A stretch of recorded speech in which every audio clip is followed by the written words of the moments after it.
A'udzubillahi samil alim minasyaitonir rajim. Bismillahirrahmanirrahim. Assalamualaikum warahmatullahi wabarakatuh. Alhamdulillahirabbil alamin wa bihi nasta'in wa la 'aqibatu lil muttaqin wa la 'udwana illa 'alal zalimin. Asyhadu an la ilaha illallah wahdahu la syarika lah wa asyhadu anna Muhammadan 'abduhu wa rasuluh. Allahumma shalli ala sayyidina Muhammad wa ala ali sayyidina Muhammad. Alhamdulillah, alhamdulillah, thumma alhamdulillah. Tuan-tuan dan puan yang dirahmati Allah, sama ada yang menyaksikan siaran ini secara live ataupun kemudian secara rakaman, kita mulakan tazkirah kita, perkongsian kita pada hari ini dengan Ummul Kitab Bisiril Fatihah. A'udzu billahi minasyaitonir rajim. Bismillahirrahmanirrahim.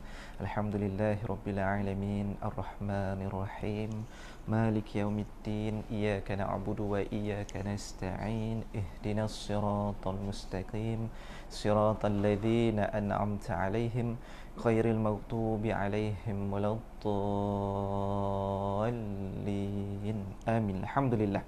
Baiklah tuan-tuan dan puan yang dirahmati Allah yang menyaksikan secara live ataupun rakaman kemudiannya, kita juga mulakan dengan selawat ke atas Rasulullah sallallahu alaihi wasallam 3 kali tuan-tuan ya.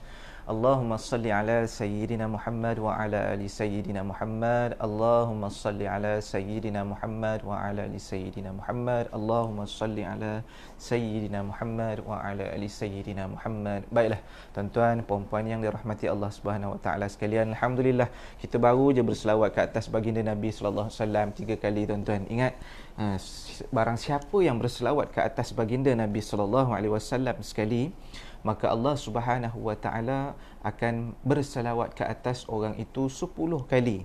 Ini sesuai dengan riwayat Imam Muslim dengan sanad yang sahih. Nabi kata, sekali orang tu berselawat ke atasku, selawat ke atas Nabi SAW, itu adalah satu doa sebenarnya buat Nabi SAW.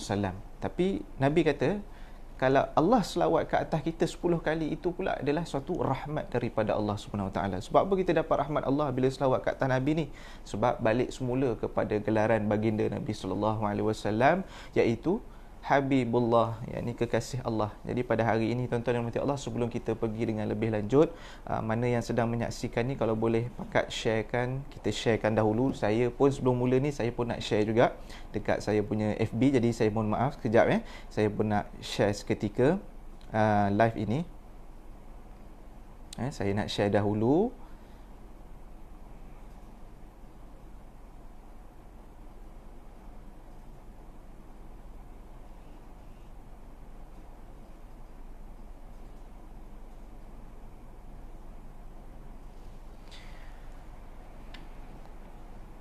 Baik, tuan-tuan dan puan-puan yang dirahmati Allah, kita sambung semula. Tajuk kita pada hari ini, kalau kita lihat seperti yang telah mungkin ada diiklankan ataupun letak tajuk kat situ, harta kita bersama. Jadi alhamdulillah, bila sebut harta kita bersama ni tuan-tuan dan puan Allah, sebelum kita cerita apa dia harta kita bersama ni, kita nak kena tahu apa harta yang kita ada dulu sebelum kita nak bersama-sama merasai harta itu. Jadi kita lihat dahulu. Yang pertamanya tuan-tuan dan rahmati Allah, kalau kita lihat bila bicara berkaitan tentang wakaf ini, harta yang kita ada, yang kita kena keluarkan, kita ada tapi wajib kita keluarkan. Kita nak simpan pun ada benda yang boleh kita simpankan, tapi nak kena keluarkan ni, ada yang kena keluarkan secara ibadah sunat, ada yang kena keluarkan secara ibadah wajib. Jadi bila melihat bab ini tuan-tuan yang dirahmati Allah, kita lihat yang pertama, sedekah ni dia ada dua. Sedekah wajib, sedekah sunat. Apa maksud sedekah ni sebelum itu? Banyak sebelum ni tuan-tuan, tapi itulah katanya ilmu, itulah konsep ilmu. Kita bermula sikit-sikit daripada bawah sampai naik ke atas. Nak kena faham sedekah ni apa dulu. Jadi sedekah, sad dal qaf ta marbutah, tu sedekah di dalam bahasa Arab. Dalam bahasa Melayu disebut sedekah. Begitu juga dengan waqaf, waw qaf fa.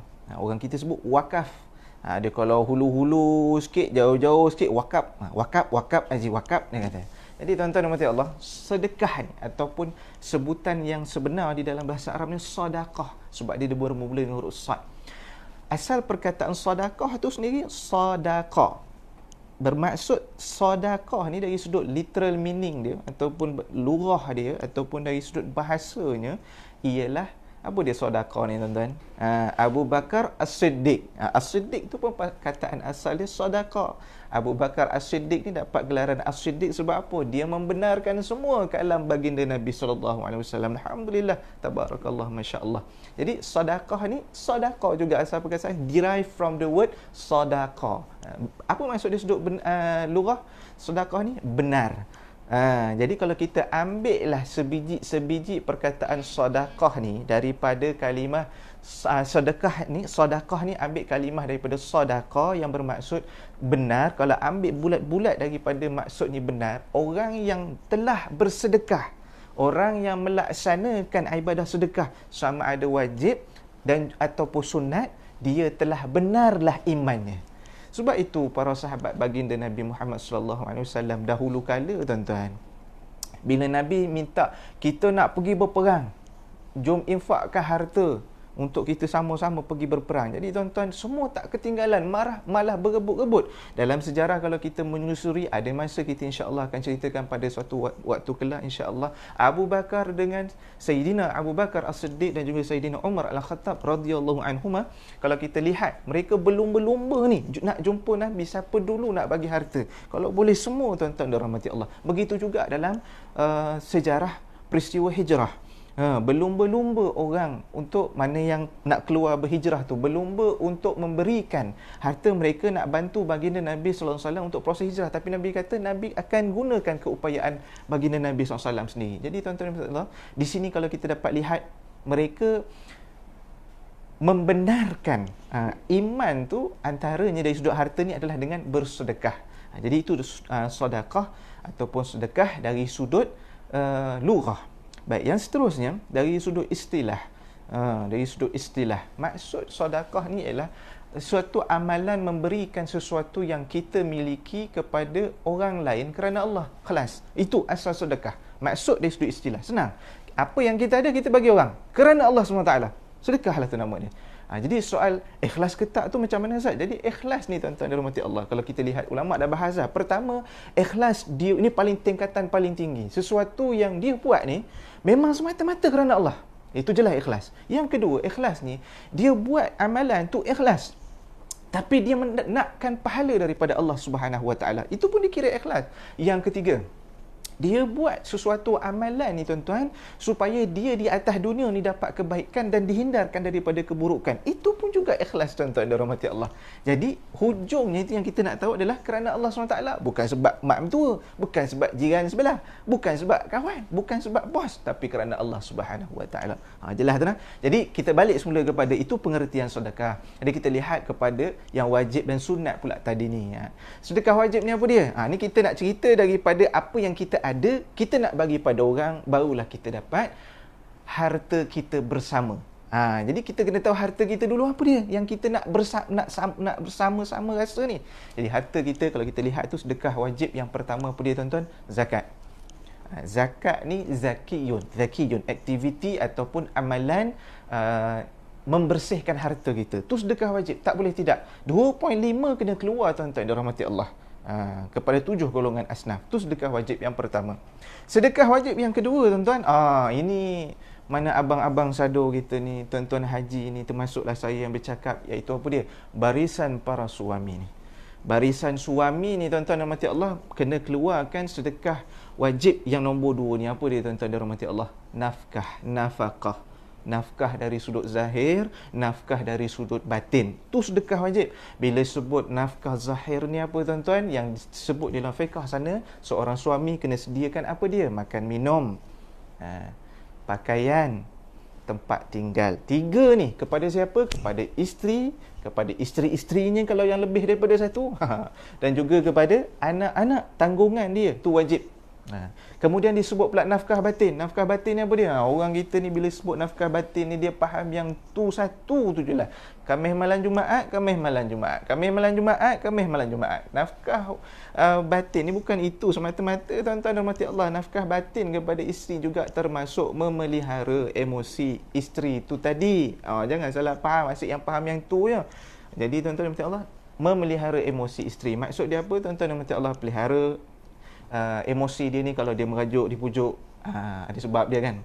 Kalau dia susah hati, kita dengar permasalahan dia, kita kongsi masalah dia, itu maksudnya nafkah batin. Sebab suami ni tuan-tuan dan rahmati Allah, bahunya ini tempat landingnya isteri. Jadi itu antara maksud nafkah batin. Itu sedekah wajib. Kemudian sedekah wajib yang ketiga, kita pergi jauh sikit lah tuan-tuan dan rahmati Allah. Apabila berlakunya peperangan di antara umat Islam dengan orang bukan Islam, maka orang kaya di situ hendaklah mengeluarkan sedekah, jadi hukum wajib kepada orang kaya ni tadi keluar kepada orang miskin. Zakat dah tentu wajib, tapi bila perang zakat dia dah keluar 2.5. Itu kena berlalu haul, cukup nisab. Tapi bila berlakunya perang, sedekah tu jatuh wajib kepada orang kaya Islam, bagi kepada orang bukan bagi kepada orang Islam yang susah. Ini peperangan antara orang Islam dengan orang bukan Islam. Baik. Yang seterusnya tuan-tuan, yang kedua tadi, sedekah sunat. Jadi sedekah sunat yang kita nak bicara pada hari ini adalah sedekah sunat yang sailan. Apa maksud ni? Dia berterusan, dia mengalir. Dia kalau fiqh ni, kalau kita lihat bab air suci ni, kita akan lihat air suci. Kenapa air sungai ni dia air mutlak? Sebab antaranya sailanul ma, maksudnya air yang mengalir. Jadi dia air mutlak, air sungai ni, sebab dia mengalir. Jadi itu yang kita nak ni tuan-tuan, wakaf ni sekali kita bagi, dia mengalir selamanya. Itu sedekah sunat yang pertama kita boleh bicara pada hari ini. Kemudian sedekah sunat yang kedua tuan-tuan yang dirahmati Allah, yang kita sebut sebagai hibah. Hibah, hadiah orang. Sebab itu kalau dalam kuliah-kuliah saya tanyakan, kalau bab-bab sedekah ni saya tanyakan, apa hukum kita bagi sedekah kepada orang kaya? Jadi kita ni terus meletakkan pemikiran kita, bila dapat soalan macam tu, buat apa orang kaya ni kita nak sedekah pada dia? Dia patut sedekah pada orang susah. Betul lah tu. Tapi perasan tak, kalau orang kaya tu buat majlis hari lahir anak dia, kalau orang kaya tu buat majlis kesyukuran untuk keluarga dia, buat kenduri, kahwin. Kalau orang Jawa panggil apa ni, bersama dengan saya Ustaz Fahmi, orang Jawa panggil, kalau nak balik tu tuan-tuan, dia kalau nak salam tu, sebelum Covid lah. Sekarang Covid ni kita kena patuh pada SOP, tak boleh bersalaman kan. Ni sebelum Covid lah. Ada becean tu, tersangkut tu kalau salam tu tuan-tuan. Ada sampul kat dalam tangan tu.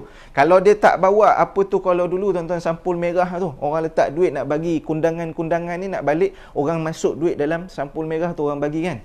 Jadi kalau tak sempat tu, orang ambil tisu yang lap mulut ada atas meja makan-makan tu, letak duit lah tu, dibalut-balut bagi kepada tuan rumah. Jadi yang tuan rumah buat majlis tu orang kaya, orang berkemampuan. Jadi bila kita bagi tu, itulah dia hibah, itulah dia sedekah. Ingat balik maksud istilah tu tadi, apa sahaja yang kita ada kita bagi kepada orang kerana Allah SWT, itu adalah sedekah. Barang yang kita ada, harta yang kita ada. Jadi tuan-tuan yang dirahmati Allah, itu sedekah sunat. Tadi kita dah lihat sedekah wajib, kita dah lihat sedekah sunat. Jadi tuan-tuan dan rahmati Allah, apa yang kita ada ni, kita nak kena faham dulu kemampuan kita. Apa yang kita ada, baru kita tahu yang apa nak kita bagi kepada orang.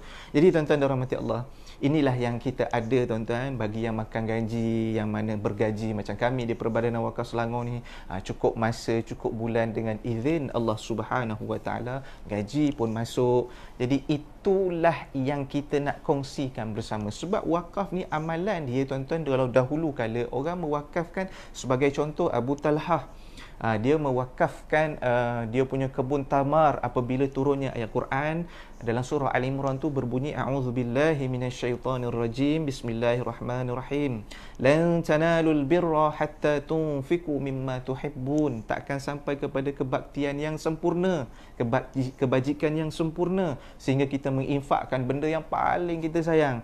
Jadi Abu Talha ni bila dia dengar ayat ni turun, dia jumpa Nabi, apa yang dimaksudkan oleh Allah dengan firman ini. Maka Nabi pun cerita, jadinya dia menyerahkan kebun tamar yang Nabi singgah untuk minum, yang Nabi singgah untuk berjumpa dengan dia. Dia balik rumah, dia seru anak isteri dia keluar daripada kebun tu. Wahai isteriku, wahai anakku, mai keluar. Jadi anak dengan isteri dia kenapa kena keluar ni? Kebun tamar ni bukan milik aku lagi dah. Aku dah bagi kepada baginda Nabi Muhammad sallallahu alaihi wasallam. Kenapa bagi kepada Nabi? Ketika itu tuan-tuan dan rahmati Allah, Nabi lah pemegang amanah harta umat Islam, termasuk mungkin nanti kita akan cerita tentang Nabi lah pemegang amanah harta ghanimah.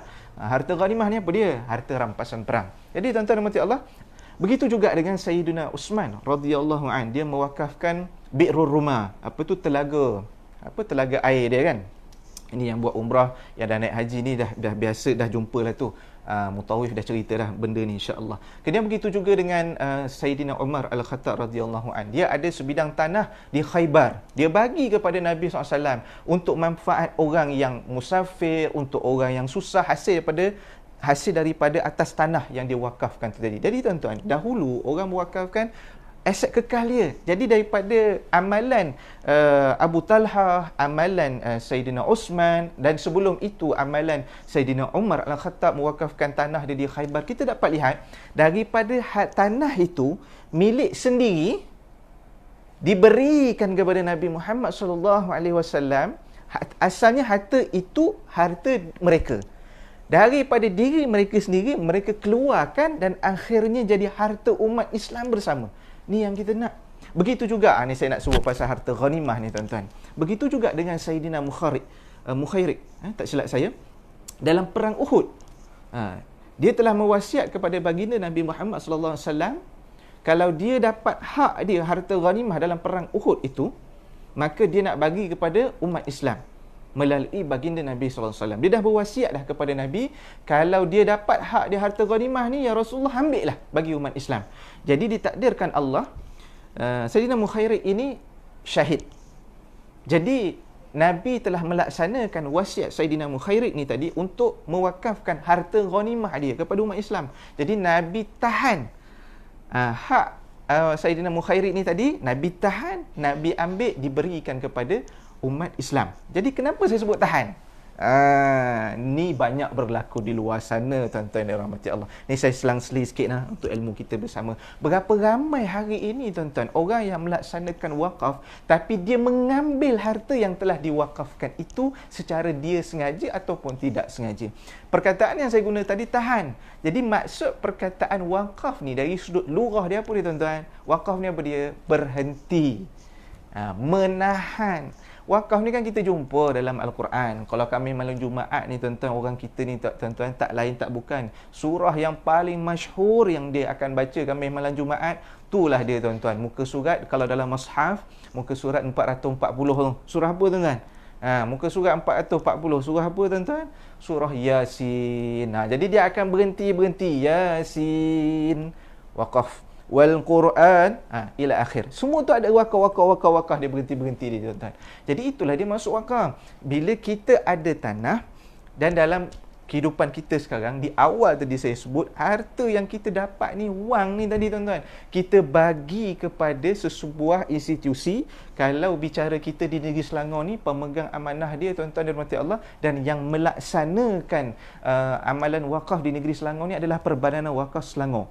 Jadi orang mewakafkan harta dia kepada Perbadanan Wakaf Selangor, yang kemudiannya Perbadanan Wakaf Selangor ni ataupun PWS ini melaksanakan pembangunan masjid ke, surau sekolah, bagi sumbangan. Banyak, tuan-tuan, sumbangan yang dah dapat 20,000, 50,000. Ada juga yang dapat sampai berjuta-juta. Kita binakan semula masjid. Ada yang mereka usaha bina masjid mereka sendiri, dan kita top up lagi. Ada juga, tuan-tuan dan rahmati Allah. Jadi duit, tuan-tuan, ni tadi digunakan untuk ditukar jadi aset kekal. Dan tidak boleh kita ni mengambil walau 1 sen daripada orang. Contoh, tuan-tuan, orang wakaf 1 juta. Ada ke orang wakaf 1 juta, Ustaz? Banyak. Tak mustahil, tuan-tuan. Ada je. Setiap tahun di Perbadanan Wakaf Selangor ada. Baru sekejap sebelum live ni tadi, tuan-tuan, ada orang wakaf 1 juta untuk sebuah masjid. Saya tak sebut mana lah, tuan-tuan, itu agak detail. Tapi baru sahaja sebelum live ni tadi, saya melihat cek. Dia buat 300,000, dia buat 200,000, sampai cukup 1 juta untuk pembinaan sebuah masjid. Ada orang mewakafkan 1 juta. Dalam bulan Ramadan 2 tahun yang lepas, tuan-tuan, beratus ribu orang bawa cash dalam beg, mari datang Perbadanan Wakaf Selangor. Jadi, tuan-tuan yang dirahmati Allah, benda tu tak mustahil, selalu berlaku. Jadi kita ni bila lagi? Jadi tak boleh ambil walaupun 1 sen daripada 1 juta yang orang wakafkan tu, melainkan itu hendaklah ditukar menjadi aset kekal. Jadi bila mana orang nak ambil komisen ni di luar sana, tuan-tuan, banyak kadang-kadang orang nak ambil komisen daripada harta wakaf. katalah wakaf tu cuma RM30. Kemudian dia ambil RM15 daripada RM30 untuk kos pengurusan. Tapi dia tak maklum kepada pewakaf. Sedangkan pewakaf dah declare, dia isi borang, dia nampak satu lot ke, satu unit ke, satu kaki ke, ikutlah apa bahasa digunakan tuan-tuan untuk skala tu tadi. Satu lot RM30. Jadi pewakaf ni, dia dah tahu dah yang dia wakaf RM30, bukan RM15. Tapi tak dimaklum kepada pewakaf yang pengurusan ambil RM15 tu tadi. Jadi itu berlakunya pelanggaran konsep asal wakaf. Dia kena declare. Kalau pewakaf, saya tak setuju, saya bagi RM30 ni saya nak wakaf, tak nak ada ambil kos pengurusan. Jadi bila tak setuju, tak boleh ambil. Tapi apa yang terkilan kita di luar sana, banyak yang melakukan perkara sebegini. Pewakaf mewakafkan RM50, tapi dalam diam pengurusan ambil. Ini di luar sana. Di luar sana pengurusan ambil RM10, ambil 2% untuk pengurusan, tapi tak dimaklum kepada pewakaf. Ini tidak, minta maaf, sorry to say, tidak patuh syariah tuan-tuan dalam bab wakaf. Sebab ada orang ingat wakaf ni dalam tu ada amil. Tuan-tuan, dalam wakaf ni kita tak sebut amil. Amil ni sebagai apa? Kalau dalam zakat tu dia salah satu golongan asnaf, dia memang ada hak. Dia 1/8 tu dia memang ada hak. Kiraan itulah, dia ada hak dia, amil ni. Tapi wakaf ni tuan-tuan, dia tidak ada kiraan dia begitu, tak boleh ambil kiraan zakat. Jadi dia perlu kepada kebenaran pewakaf. Tapi di luar sana banyak yang buat begitu tuan-tuan dan mati Allah. Jadi kita terkilan, pelanggaran konsep dan hukum hakam yang berkaitan tentang wakaf ni telah dilakukan. Boleh, tapi kena dengan persetujuan pewakaf. Sebab itu tuan-tuan, di Selangor ni entiti yang mendapat mandat yang secara rasminya adalah Perbadanan Wakaf Selangor. Jadi apa-apa kalau boleh tuan-tuan, wakaf tunai, wakaf khas, wakaf emas, mari datang ke Perbadanan Wakaf Selangor. Sebab kita tak ambil pun duit tuan-tuan, walaupun 1 sen tak. Semuanya kita akan serahkan balik kepada umat Islam. Baik, kita balik semula kepada harta kita bersama ni tadi. Tadi Saidina Mukhairik, dia telah berwasiat kepada Nabi sebelum perang Uhud tu, dia kalau dapat hak dia nak bagi kepada umat Islam melalui Nabi Muhammad sallallahu alaihi wasallam. Jadi dia bagi. Okey, seterusnya tuan-tuan dan mati Allah, kalau kita lihat peristiwa hijrah pula, harta kita bersama ni tuan-tuan, Nabi ada harta dalam perjalanan daripada hijrah daripada Mekah ke Yathrib. Ataupun nama barunya kemudian itu Madinatul Munawwarah. Madinah tu bandar, Munawwarah tu bercahaya gilang gemilang. Bandar yang bercahaya gemilang, begitulah. Jadi sebelum sampai ke Yathrib tu, Nabi telah pun bina sebuah masjid. Masjid Quba tuan-tuan dan rahmati Allah, itu adalah masjid wakaf yang pertama. Harta Nabi keluarkan untuk binakan masjid tu tadi tuan-tuan, dan masjid itu menjadi harta bersama umat Islam. Siapa-siapa sahaja boleh guna tuan-tuan dan rahmati Allah. Baik, itu cerita bagaimana permulaan dia daripada harta kita menjadi harta kita bersama tuan-tuan dan rahmati Allah. Baik, contoh kita dapat gaji kita dapat gaji. Tadi kita dah lihat sedekah wajib. Yang nombor 2 tu tadi apa dia? Nafkah. Nafkah ni tadi tuan-tuan, kita dah keluarkan. Zakat pendapatan yang potong gaji ke, yang keluar sendiri pun kita dah keluarkan tuan-tuan dan rahmati Allah. Kemudian hak anak, kemudian bagi kepada ibu, bagi kepada ayah, kita dah keluarkan. Yang mana bertakaful, bulan-bulan buat takaful. Hutang dengan bank, bayar rumah, kita dah bayar. Hutang bank kita nak bayar untuk kereta, kita dah bayar. Yang personal loan pun kita dah bayar. Jadi kalkulit tuan-tuan, semua tu ada dalam senarai kita. Tapi sayang tuan-tuan dirahmati Allah, berapa ramai di kalangan kita pada hari ini tidak meletakkan sedekah ini, wakaf ini sebagai salah satu list yang dia kena buat setiap kali dapat gaji.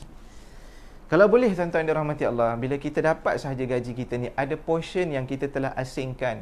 Tak kiralah berapa ringgit sekalipun tuan-tuan, tapi biarlah padan dengan pendapatan kita. Sebagai contoh, pendapatan RM5,000 bersih. Bila ditanya berapa wakaf setiap bulan, RM4 Ustaz, RM4 setiap bulan saya wakaf. Oh, dengan bangga RM4 sebab dia bangga dia dah keluarkan. Alhamdulillah, tabarakallah, RM4 tu pun dia telah keluarkan. Tapi tuan-tuan, bila kita ni dah berjaya buat satu amal baik,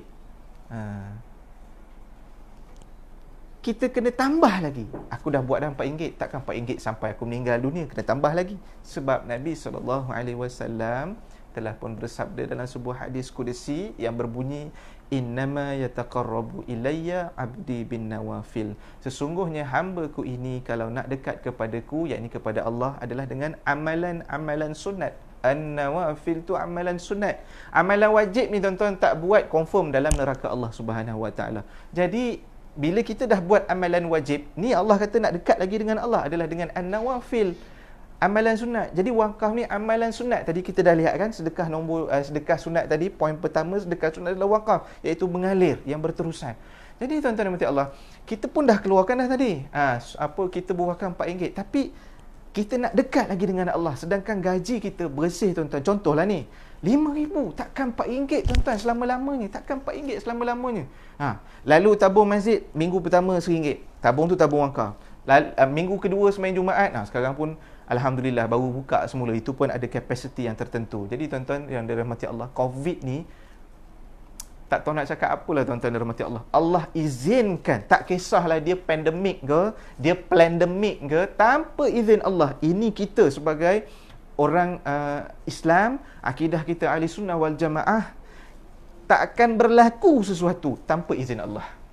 Jadi pandemik ke, plandemik ke, peningmik ke, kita dah duduk pening dengan COVID ni tuan-tuan, dia tetap berlaku dengan izin Allah.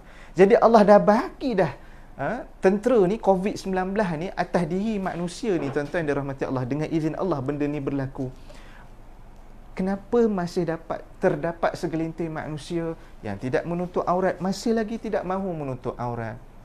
Yang tidak mahu solat, masih lagi terus tidak mahu solat. Orang yang tak nak melaksanakan zakat, masih lagi tidak mahu melaksanakan zakat. Orang yang tak pernah buat wakaf, masih lagi tak nak buat wakaf. Orang yang pakai seluar pendek, masih lagi pakai seluar pendek. Orang yang free hair dengan COVID-19 ni berlaku, masih lagi free hair. Tapi yang pelik ni tuan-tuan, muka ni, hidung dengan mulut, dagu ni, pipi ni tuan-tuan, dia cover dengan mask. Pakai pula mask, tapi rambut dia tak pakai pula. Tuan-tuan, ini bukankah suatu amalan yang mencabar Allah Subhanahu Wa Taala setelah Allah memberikan peringatan kepada kita dengan COVID-19 ni?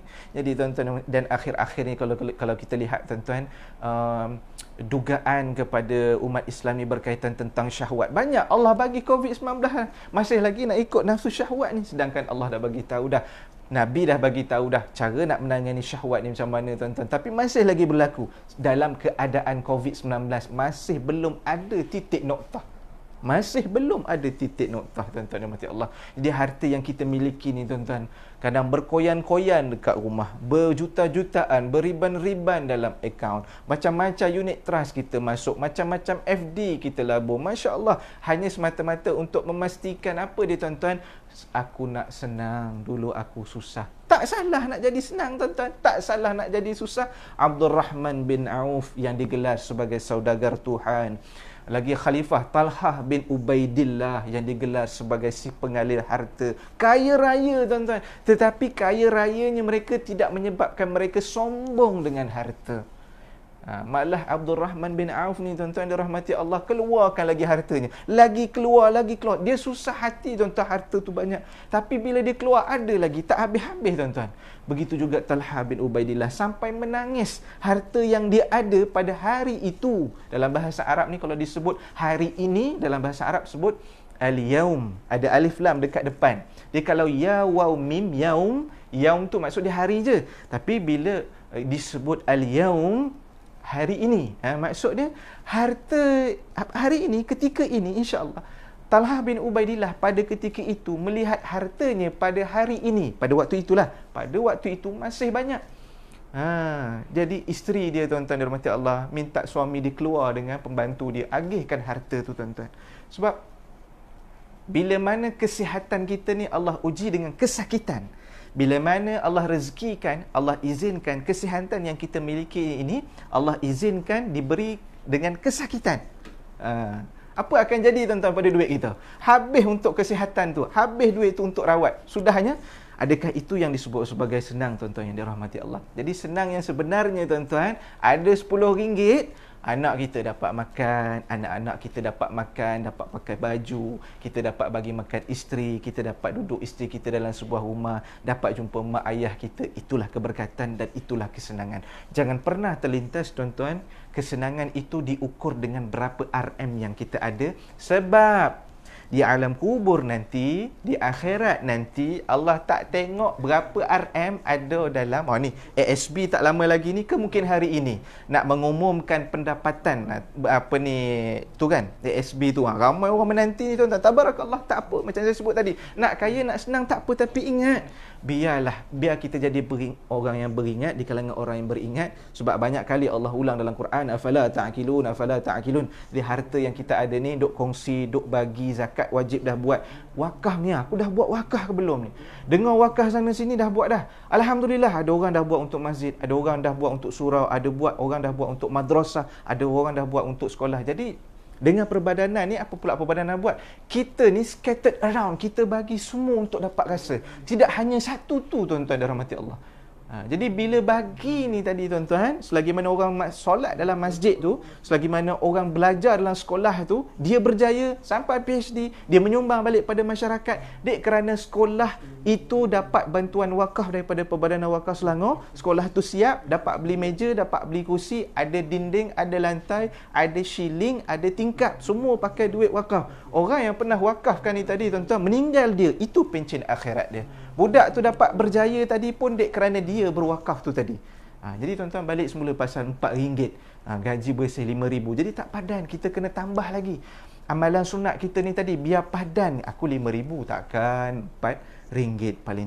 Paling tidak mungkin kalau aku mampu RM400. Begitu. Itu belum lihat gaji yang bersih RM10,000. Belum lihat gaji bersih yang RM20,000.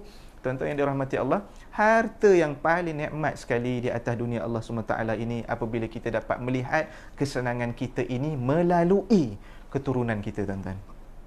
Anak itu saleh dan musleh. Doakan dahulu tuan-tuan, anak itu saleh, salehah, musleh, muslehah. Saleh tu semua orang tahu dah. Salehah tu semua orang tahu dah. Musleh ni apa dia? Musleh ni dia membaikkan orang lain. Tidak semestinya dia jadi ustaz. Tak semestinya jadi para asatizah, tidak. Mungkin dia jadi engineer, tapi melalui FB dia, melalui Instagram dia, dia berdakwah. Dia jadi moderator, dia jadi facilitator, berdakwahkan orang dekat pada Allah. Itu juga dikira sebagai musleh. Muslehah pula apa dia? Muslehah untuk orang perempuan. Musleh tu untuk orang lelaki. Jadi itulah kesenangan yang sebenar. Sebab bila kita meninggal dunia tuan-tuan dan rahmati Allah, ini hadis riwayat Muslim yang sahih, yang masyhur. Idza mata ibnu Adam, dalam sanad yang lain, idza matal insan, ada dua. In qata amalahu illa min thalath. Jadi ini yang kita nak tuan-tuan. Bila kita meninggal dunia, kita meninggalkan dunia ini, kita nak ini kesenangan abadi kita. Pertama, sedekah jariah. Kenapa sedekah jariah dulu? Kenapa sedekah jariah dulu? Kenapa sedekah jariah dulu disebut? Jangan tolong terbalikkan hadis ni tuan-tuan. Nabi sebut sedekah jariah dulu. Sebab apa sedekah jariah dulu?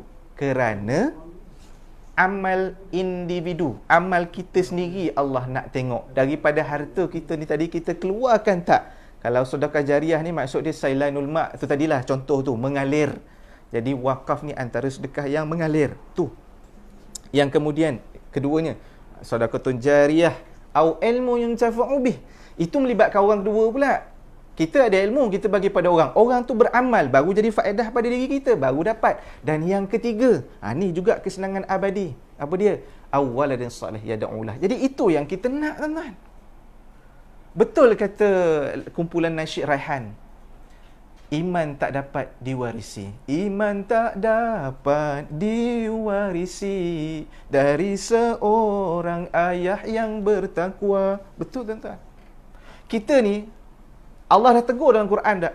Surah At-Takatsur. Surah At-Takatsur yang mana tuan-tuan? Alhaakumut takatsur ila akhir. Tengok, lepas ni cuba tengok surah At-Takatsur. Allah tegur tentang keturunan. Kita ni selalu bangga, oi, atuk aku dulu alim ulama. Moyang aku dulu mufti besar kat kerajaan sana. Bapa aku asatizah, orang hormat. Tapi tuan-tuan sayang, anak cucu cicit tuan-tuan, kaya raya tapi tak mampu nak beli sehelai tudung untuk menutup aurat dengan sempurna. Kok kata pakai tudung tuan-tuan, kadang-kadang orang perempuan dia nampak leher. Orang lelaki kaya dia pakai seluar, kadang-kadang seluar dia bawah lutut ngam-ngam. Jadi tuan-tuan, tapi orang tu duk bangga juga dengan keturunan. Kita bangga dengan keturunan dia, alim ulama dan sebagainya. Tapi ingat, memang betul, iman tak dapat diwarisi. Sebab itu awwaladin salih yad'ulah jatuh nombor 3 dalam hadis itu. Tanpa anak yang soleh, dia takkan mampu nak mendoakan mak dan ayah dia. Jadi sebab itu tuan-tuan, anak ni daripada kecil sampai dia ke besar, selagi mana dia di bawah tanggungan kita, ingat, anak perempuan selagi mana dia belum mendirikan rumah tangga. Ingat, anak perempuan selagi mana dia belum mendirikan rumah tangga, memang dia di bawah pengawasan walinya yang dekat dengan dia utama, iaitu bapa dia. Biarlah dia tu ada doktor sekalipun, ada pangkat sekalipun, ada gelar, tapi dia belum mendirikan rumah tangga, tanggungjawab bapa dia. Kemudian jatuh abang dia. Ingat, wali itulah tadi. Tapi anak lelaki lain pula. Bila dah cukup masa, dah cukup usia, dah boleh bekerja, dia perlu membantu keluarga. Tu lain pula. Tu kita tengok fiqh muamalah, tu lain cerita lah pula. Jadi tuan-tuan dirahmati Allah, yang kita nak yang nombor 3 ni tadi, awwalan salih yad'ulah. Jadi kita ni berwakaf niat untuk anak, niat untuk orang yang dah meninggal dunia. Jadi bila kita berwakaf niat untuk anak ni tadilah, sebab apa? Kita nak anak ni setiap kali dia solat, dia akan mendoakan mak dia yang dah meninggal dunia, ayah dia yang dah meninggal dunia. Bukan setakat buat tahlil tu sahaja tuan-tuan. Tahlil ni pun bermusim. Sekarang tengah COVID-19, tak berani orang nak kumpulkan orang ramai-ramai nak buat majlis tahlil dan sebagainya. Doa ni bukan tahlil tu sahaja, tuan-tuan dirahmati Allah. Doa ni setiap kali bukan sahaja dalam lepas solat. Tapi juga bila-bila dia senang, dia teringatkan ayah dia, dia doa. Allahumma ighfir lana dhunubana wa liwalidayna warhamhum kama rabbawna shighara. Kita doa ataupun tidak, tuan-tuan. Itu dalam bentuk plural, jamak. Kalau kita secara ramai-ramai. Jadi itu yang Allah Subhanahu Wa Taala nak melalui lisan Nabi SAW ni tadi, awwalan salih yad'ulah. Kalau tak tinggalkan anak ni tadi dengan ilmu, ada tinggalkan harta sahaja, ilmu tak ada contoh 10 juta tapi tak ada ilmu, ada harta tapi tak ada ilmu. 10 juta tu tuan-tuan dalam tempoh masa beberapa hari habis. Tapi kalau kita tinggalkan dia dengan ilmu, ada juga tinggalkan harta. Sebab Nabi SAW pernah bersabda, tinggalkan keturunanmu berharta itu jauh lebih baik, supaya dia tidak meminta-minta. Itu mafhum Nabi SAW dengan riwayat yang sahih. Jadi tuan-tuan yang dirahmati Allah, tu dia tadi, anak ni jatuh nombor 3. Jadi harta kita bersama ni apa dia tuan-tuan? Bila kita dalam keluarga, harta kita bersama ni apa? Ni peringkat keluarga dulu kita tengok. Yang pertama, yang dimaksudkan harta kita bersama dalam peringkat keluarga ialah apa dia? Anak yang soleh, anak yang solehah, anak yang musleh, anak yang muslehah. Tapi jangan pernah putus asa dengan anak-anak, tuan-tuan. Kadang-kadang kita tengok dia kecil tak cerdik. Ni kadang-kadang kita dengar orang datang bertanya. Ada orang dapat anak angkat, ada orang anak angkat dia degil, ada orang anak angkat dia baik. Jadi tuan-tuan jangan pernah putus asa. Mereka kanak-kanak lagi, mereka budak kecil lagi. Jangan tengok anak tu tak pandai. Ini juga pesanan buat saya, pesanan buat murabbi di luar sana, cikgu-cikgu di luar sana. Tidak bermaksud anak murid yang tidak pandai sekarang selama-lamanya dia tidak pandai. Satu hari nanti tuan-tuan, mungkin anak yang kita rasa tidak pandai ni, satu hari nanti tuan-tuan dirahmati Allah, masya-Allah, dia bakal menggegarkan dunia, menggegarkan kita yang melihat, wah dulu budak ni lembab ni, slow ni, macam mana sekarang ni boleh hebat. Nampak tuan-tuan? Jangan pernah putus asa dengan anak-anak. Guru-guru pun begitu, jangan pernah putus asa dengan anak murid. Betul penggunaan bahasa Melayu saya, anak murid. Yang seterusnya tuan-tuan yang dirahmati Allah, dalam peringkat keluarga, harta kita bersama itulah anak. Dalam, kita naik sikit, banyaklah lagi kalau dalam keluarga tu, harta kita bersama tu anak-anak dari sudut ni, intelektual kita dalam keluarga, ilmu di peringkat keluarga, seterusnya simpanan kita, seterusnya pelaburan kita, dan seterusnya yang dapat mengawal yang dapat kita gunakan untuk masa depan, simpanan tu tadilah. Yang seterusnya kalau dalam peringkat community, di peringkat karya, di peringkat daerah, di peringkat negeri, di peringkat negara, di peringkat kebangsaan maksudnya, dan peringkat dunia sekali, tuan-tuan dan puan Allah. Apa dia harta kita bersama ni? Malaysia, ataupun kita tengok yang besar teruslah tuan-tuan. Malaysia ada 1 bilion, Selangor sebagai contohlah, kita ambil daripada negeri dulu. Selangor ataupun sebuah negeri ni bagikan ambil 10 juta, negeri ni 10 juta, negeri ni 10 juta, 10 juta, 10 juta, kumpulkan. Ada berapa negeri dalam Malaysia ni tuan-tuan, kumpulkan. Apa yang kita boleh dapat daripada 100 juta tuan-tuan? Kita boleh buat shopping mall wakaf, kita boleh buat kedai wakaf, kita boleh buat hospital wakaf, dan yang paling penting ni yang tengah kritikal bila sebut pasal ilmu ni, university wakaf, sekolah wakaf. Masuk tu mungkin sekadar pengurusan, macam kita pergi klinik kerajaan, Alhamdulillah RM1 je bayar untuk pengurusan dia, tak apalah. Tu yang kita nak. Macam dekat Mesir, Universiti Al-Azhar tu wakaf. Di Turki, di negara Turki, kita lihat berapa banyak universiti wakaf, bayarnya berapa ringgit je, tuan-tuan dirahmati Allah. Sebab apa? Sebab mereka telah kumpulkan duit, kemudian dibinakan sesuatu, manfaat dia disewaan, semua pergi kepada universiti tu. Pelajar tak payah bayar lah, tuan-tuan. Ni yang kita nak. Tu dia yang dimaksudkan sebagai harta kita bersama. Kalau di peringkat global pula, Malaysia bagi katalah 1 bilion, negara ni 1 bilion, 1 bilion, 1 bilion, dan akhirnya kita dapat mengawal, tuan-tuan dirahmati Allah, minyak dunia. Kita mungkin dapat mengawal penerbangan antarabangsa, aktiviti ulang alik di luar negara tu, semuanya dengan aktiviti wakaf. Dan akhirnya apa, tuan-tuan? Orang bukan Islam di luar sana segan, takut dan hormat kepada kesatuan Islam yang kita telah buat under one roof. Antaranya inilah dia, tuan-tuan, wakaf. Jadi, tapi ada juga kadang-kadang masalah orang kita ni, tuan-tuan. Ada nak buat masjid, dia dah wakaf dah. Dia wakaf minggu lepas, dia wakaf RM10. Minggu lepas dia wakaf RM10. Hari ni dia jumpa Nazir, dia jumpa pengurusi pembinaan. Ji, saya dah wakaf dah. Bila nak siap masjid ni? Dah seminggu dah ni. Tuan-tuan, kalau dia bagi 10 juta, siap terus, tuan-tuan, masjid tu. Ni RM10. Tapi baru minggu lepas tanya, hari ni dah tanya, minggu lepas bagi, minggu ni dah tanya. Jadi tuan-tuan, biar masuk di akal sikit persoalan kita, tuan-tuan. Nak bina tu bukan sedikit duit, paling tidak 2 juta lebih. Nak bina masjid ni, tuan-tuan dirahmati Allah. Dan itu memerlukan kos dan dana. Sebab kos dan dana ni, tuan-tuan, kalau ada orang, sebuah syarikat, ada individu yang kaya, dia akan terus bagi, tak apa, siap terus. Tapi kalau tak ada, macam tadi saya dapat lihat ada sebuah syarikat bagi 1 juta, yang dulu ratusan ribu individu bawa duit. Tu tak apa, tuan-tuan. Ni kalau kita kongsi tu sedikit demi sedikit, sedikit demi sedikit, jadi tak bolehlah kita bertanyakan soalan yang menyebabkan kecil hati pengurusi itu, tuan-tuan. Minggu lepas bagi, minggu ni nak tengok masjid siap, padahal bagi RM10 je. Jadi tuan-tuan, bukan tak salah nak bertanya, tapi biar kena pada waktu, tempat, keadaan dan situasi. Baiklah, tuan-tuan yang dirahmati Allah. Saya rasa kita dah berada di penghujung. Jadi itulah maksud harta kita bersama. Segalanya tidak kekal, melainkan 3 benda tu tadi, tuan-tuan dirahmati Allah. Kita nak harta yang kita ada ni, tuan-tuan, dia menjamin kesenangan kita, sejuknya kita, lapangnya kita, bercahayanya kita di alam kubur. Yang paling baik, tuan-tuan, sedekah ni, wakaf ni, bila kita bagi, kita tak ambil tahu dah. Sebab itu yang betulnya wakaf ni. Kita tak tahu nak apa dah, tak tahu dah siap dah, ni aku bagi dulu, Masya Allah, dalam diam-diam dah siap dah. Yang itu kita nak. Tangan ni bagi, tak nak tahu dah apa dah, itu dengan Allah dah.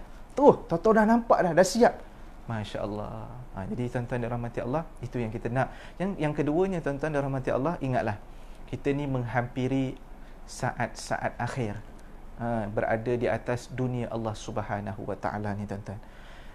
Saya nak kongsikanlah untuk poin kesimpulan nombor 2 ni. Masya Allah, baru-baru ni saya melihat sebuah dokumentari tentang planet lain selain planet bumi, antaranya planet Jupiter, planet Neptune. Okey, tuan-tuan, yang menarik perhatian saya, yang saya boleh laraskan dengan ayat Quran dan juga hadis Nabi SAW. Ingat, tuan-tuan, kita di atas dunia ni baru sehari je dekat atas sana. Macam mana kata? 1000 tahun di dunia, baru 1 hari di akhirat nanti. Begitu kiraan dia. Jadi macam mana, how to make it possible? Macam mana kita nak fikir waras? Bila saya tengok dokumentari, saya ni bukannya orang yang belajar sains. Saya seorang yang belajar art, kan, di ketika belajar dahulu art, bukannya sciences, saya art. Jadi bila usia sekarang ni suka tengok dokumentari, daripada dululah kita tengok dokumentari ni, saya tengok dokumentari ni, nak laraskan sains dan Al-Quran tu, Masya Allah, saya dah jumpalah, tuan-tuan. Okey, apa yang saya nak sampaikan ialah poin nombor 2 ni. Di bumi ni, tuan-tuan, 1 hari di bumi berapa jam, tuan-tuan? Ustaz Fahmi, 1 hari di bumi berapa jam? 24 jam. Apa yang dimaksudkan 1 bulan tu, tuan-tuan, pula? 1 bulan ni kita bulan tu cukup 1 bulan, bila dia cukup dia mengelilingi bumi, bulan tu baru cukup 1 bulan. Itu maksud dia. Jadi kita balik pada hari ni tadi. Saya nak cantikkan antara sains Al-Quran, sains dengan Al-Quran. Yang menjadikan dunia dan sains ni adalah Allah SWT. Yang menjadikan masa ni Allah SWT. Sebelum adanya masa, Allah dah ada dah.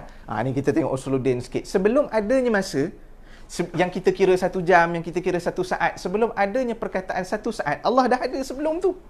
Tu faham? Jadi, atas dunia ni, 1 hari 24 jam.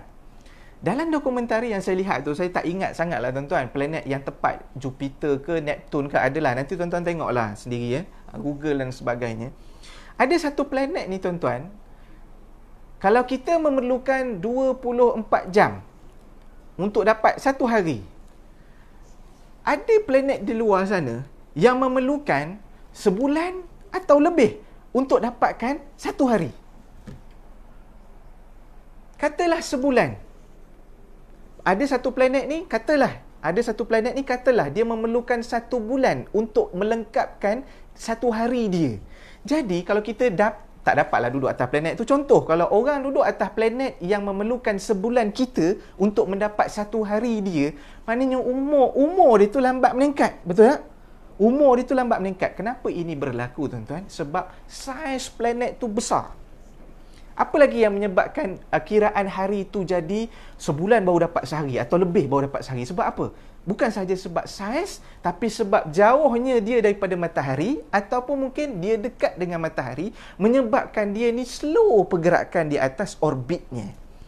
Jadi, apa yang saya cuba nak lihat sains dengan Al-Quran ni tadi, di atas dunia ini, kalau kata 1000 tahun di dunia, 1 hari di akhirat, benda tu tak mustahil tuan-tuan. Sebab apa? Ingat kata Nabi SAW, di padang mahsyar nanti tuan-tuan, kalau kita ambil batu, kita jatuhkan batu tu dekat panggil apa? Longkang ke parit ke, ataupun lubang yang boleh straight jatuh ke bawah. Kita ambil batu, kita nak dengar, kalau kita jatuhkan barang ni tuan-tuan, duit shilling kan, orang jatuhkan duit shilling ke besi ke atas lantai, dia bunyi keting terus. Less than 1 second. Mungkin dia jatuh dalam 0. Tak tahulah saya kiraan dia, tapi less than 1 second dia jatuh, keting, dia bunyi. Di padang mahsyar nanti tuan-tuan, kalau kita ambil batu, dalam riwayat Muslim kata Nabi SAW, kita baling ke kawah ataupun celah ataupun longkang, kita sebut nak bagi faham, lubang tu beribu tahun, beribu-ribu tahun baru kita dengar jatuhnya batu tu. Benda maksudnya apa tuan-tuan? Mustahil benda tu tak dengar. Punyalah dalam, punyalah luas. Jadi tak mustahil. Memang benda tu betul. 1 hari di dunia ni 1000 tahun di akhirat kelak. Punyalah luas. Sebab kita tak akan dapat jumpa border, kita tak akan dapat jumpa penghujung kepada alam akhirat itu di padang mahsyar tu nanti tuan-tuan yang dirahmati Allah. Allah Ta'ala alam. Jadi tuan-tuan, jadinya kalaulah kita memikirkan kebesaran Allah Subhanahu Wa Ta'ala, Allahu Rabbi, kita ni tuan-tuan sebesar kuman dia agaknya tuan-tuan. Kita lihatlah, saya sekarang di Shah Alam. Shah Alam kita naik sedikit Petaling kita naik sedikit Selangor. Selangor kita naik sedikit Semenanjung Malaysia. Semenanjung Malaysia kita naik sikit Semenanjung dan Sabah Sarawak. Kita naik sikit ke Asia Tenggara. Asia Tenggara naik sikit kita Asia. Asia kita naik sedikit di peringkat global. Global bawa keluar bumi. Bumi bawa keluar, duduk dekat bulan, nampaklah bumi tu besar lagi. Tapi makin lama kita tengok akhirnya kita keluar pula daripada Bima Sakti. Daripada Bima Sakti ni keluar. Itu kalau dulu ada 9 planet, sekarang Pluto dah tak declare sebagai planet ni tuan-tuan. Ada 8 sahaja. Kalau kita keluar daripada 8 planet ni tuan-tuan, daripada Bima Sakti, itu baru sahaja langit yang pertama. Maha suci Allah, Nabi Muhammad SAW, Allah gerakkan daripada bumi yang sebesar kuman ni, pada pandangan Allah ni, kecil je kita ni, Allah gerakkan Nabi naik ke Sidratul Muntaha, manusia yang paling hebat, yang pertamanya, yang bertemu dengan baginda, yang Nabi Muhammad SAW ni bertemu dengan Allah SWT, pencipta kita semua. Tak ada orang pernah buat. NASA pun tak boleh. Tapi inilah dia mukjizat Nabi Muhammad SAW. Jadi kalau kita memikirkan kecilnya kita ni tuan-tuan dirahmati Allah, nescaya harta ni tadi Kita ada, kita bagi. Kita ada, kita bagi. Nak ambil, buat untuk apa? Janji kebaikan. Itulah poin nombor 3 kita, tuan-tuan. Harta kita bersama untuk kita bersama di alam dunia yang seketika cuma ni, tuan-tuan dan hormati Allah. Jadi saya mohon maaf terlebih dan terkurang perkongsian saya pada pagi ini. Itu sahaja ilmu semasa yang saya miliki. InsyaAllah panjang usia kita jumpa lagi. Nama saya Ibnu Hubain bin Abdul Aziz, salah seorang kaki tangan di Perbadanan Wakaf Selangor daripada unit dakwah, bahagian pemasaran dan dakwah. Jadi kami menyeru kepada semua yang menyaksikan live ini secara live ataupun kemudian share-sharekan, kemudian sampaikan kebaikan ni. Jadi berwakaflah dengan kami, tuan-tuan, sebab kita tidak pernah tahu. Lately kalau kita lihat, tengok tuan-tuan, ramai orang muda yang meninggal. Sebab kadang-kadang kita lihat di Perbadanan Wakaf Selangor ni ramai orang yang dah berusia, yang veteran, warga emas yang wakaf. Jom wahai orang muda, berwakaf bersama-sama dengan Perbadanan Wakaf Selangor. Sebab akhir-akhir ni kita dapat lihat ramai orang muda yang meninggal dunia, tuan-tuan. Kebanyakannya sebab sakit jantung, meninggal ketika tidur. Baru-baru ni ada yang sebab kemalangan basikal, kena serangan jantung ketika berjoging, kena serangan jantung ketika main badminton, serangan jantung ketika main bola. Allah Rabbi. Jadi bila melihat tu, tuan-tuan, adakah esok masih ada untuk aku? Jadi kita tak tahu, tuan-tuan, masa depan ni. Yang sekarang ni lah, yang dah lepas, kita tak boleh nak kembali dah. Yang depan, kita tak tahu. Yang kita miliki apa dia? Saat ni, ketika ini, masa ni. Nak sebut hari ni pun tak boleh. Sebab bila sebut hari ni, means 24 hours. Kita pun tak tahu sampai ke tak ke rumah nanti lepas balik kerja. Kita pun tak tahu nanti sempat tidur ke tidak. Tak tahu sempat jumpa ke tak mak ayah. Nanti tak tahu sempat jumpa pasangan ataupun tak. Jadi kok kata kita mampu, aku boleh ni nak wakaf ni, terus je lah buat, tuan-tuan. Tak usah fikir-fikir lagi dah. Nak beli X70 tak payah fikir-fikir, tuan-tuan. Nak beli X50 tak payah nak fikir-fikir. Nak beli iPhone 12 tak payah nak fikir-fikir. Nak keluarkan 10,000 KWSP pun tak fikir-fikir, tuan-tuan. Jadi tak payah nak fikir dah untuk kebaikan. Ni wakaf dah tentu milik Allah SWT. Keluarkanlah, tuan-tuan. Jadi di Wakaf Selangor ni, akak-akak, ibu-ibu yang ada emas nak wakafkan, boleh wakaf emas dengan kami. Nak buat potongan gaji, jomlah dengan kami. RM5 sahaja sebulan, tuan-tuan. Nak buat auto debit pun boleh. Nak buat FPX online pun boleh. Ada duit berkoyan-koyan kat rumah, nak bawa cash pun boleh, mari datang. Nak kita ambil pun, insya-Allah set appointment. Kita patuhi SOP, kita datang ambil, tuan-tuan yang dirahmati Allah. Jadi tengoklah website kami, tengoklah FB rasmi PWS, hubungilah kami untuk keterangan lanjut. Sekali lagi saya mohon maaf terlebih dan terkurang perkongsian pada hari ini. Saya hamba Allah yang hina, yang banyak melakukan dosa, yang inginkan keampunan daripada Allah SWT. Inilah kemampuan saya. Saya sebarkan sedikit kebaikan, tolong kongsikan dan amalkan. Itu yang saya nak di akhirat kelak, tuan-tuan dirahmati Allah. Jadi kita tangguh dahulu perkongsian kita dengan tasbih kafarah dan suratul As. Subhanakallah wa bihamdika asyhadu an la ilaha illa anta astaghfiruka wa atubu ilaik. Bismillahirrahmanirrahim. Wal 'asri innal insana lafi khusr illa alladhina amanu wa 'amilus solihati wa tawassaw bil haqq wa tawassaw bis sabr. Aqulu qawli hadha wa astaghfirullahal azim li wa lakum. Wassalamu alaikum warahmatullahi wabarakatuh. Ila liqa, insyaallah kita jumpa lagi nah.